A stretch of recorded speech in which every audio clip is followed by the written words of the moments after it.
अत्यंत महत्त्वाची आणि तितकीच मोठी स्थानिक स्वराज्य संस्थांच्या निवडणुकीच्या पार्श्वभूमीवर सरकारनं मोठा निर्णय घेतलाय। लाडकी बहीण योजनेची निवडणुकांनंतर छाननी होणार आहे अशी माहिती सूत्रांनी दिली आहे। लाभार्थी महिलांची छाननी करून त्यांची संख्या कमी करण्याचा निर्णय सरकारनं घेतला होता।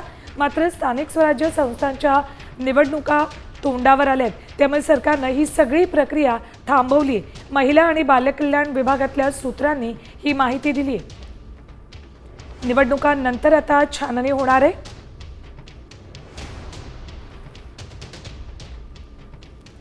लाडकी बहीण योजनेची निवडणुकांनंतर छाननी होणार आहे।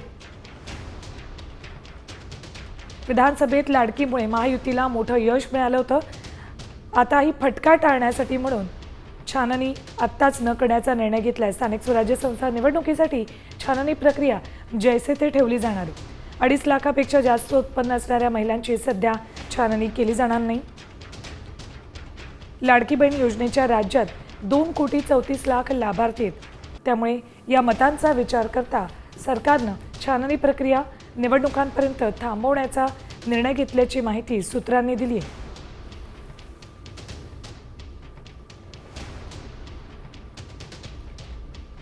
पालिका निवडणुकांच्या तोंडावर छाननी केली तर याचा फटका बसू शकतो।